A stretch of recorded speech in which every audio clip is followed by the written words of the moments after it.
Welcome to our channel. ఇప్పుడు మీరు చూస్తున్నది వచ్చి తిరుమలలోని స్వామివారి దగ్గర పైన కొండపైన ఉన్న దేవాలయాలు.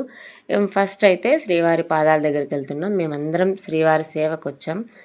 ఇలా వచ్చినప్పుడు పైన ఉన్న దేవాలయాన్ని దర్శించుకోవాలని చెప్పి మా టీం లీడర్ అయితే మమ్మల్ని అందరినీ తీసుకొచ్చారనమాట. మంచిది, ఇక్కడ అన్నీ చూడండి. అయితే దారి మొత్తం ఇవే చెట్లు, వీటిని సవికి చెట్లు అంటారంట. వీటికి కాసే కాయలని కూడా దిష్టి కాయలుగా యూజ్ చేస్తారు. ఇక్కడ శ్రీవారి పాదాలు దర్శనం చేసుకున్నాం. తర్వాత కిందికి వచ్చిన తర్వాత నాకైతే తెలియదు, అక్క చెప్పారనమాట నాకు, గాయత్రి అక్క, మా టీం లీడర్ పేరు. ఆ అక్క అయితే చెప్పారు, ఇంట్లో శంకు చక్రం అలాగే గురిగింజలు ఇలాంటివి పెట్టుకుంటే అమ్మవారికి చాలా ఇష్టం, అవి ప్రతి ఇంట్లో ఉంటే మంచిది అని చెప్పి అక్క చెప్పారని చెప్పి నేను అవి తీసుకున్నా. నాకు ఇంతవరకు తెలియదు ఇట్లా తీసుకోవాలని. తర్వాత శిలాతోరణం అయితే వచ్చాం. నాకు శిలాతోరణం అంటే కూడా అర్థం కాలేదు. ఒకే రాయితో అటువైపు నుంచి ఇటువైపుకు ద్వారంలా ఉంటుంది, దీన్ని శిలాతోరణం అంటారు. నెక్స్ట్ అయితే చక్రతీర్థం వెళ్ళాం. చక్రతీర్థం వెళ్తూ ఉంటే ఇట్లా డౌన్కి అయితే స్టెప్స్ ఉన్నాయి.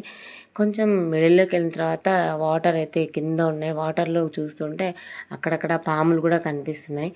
కొంచెం భయంగానే ఉంది. ఇలా చక్రతీర్థం కూడా మేమందరం దర్శించుకున్నాం అన్నమాట. మీరు ఇంతకు వెళ్ళినప్పుడు ఖచ్చితంగా ఈ దేవాలయాలు వెళ్ళండి, చాలా బాగున్నాయి దేవాలయాలు. Thank you for watching.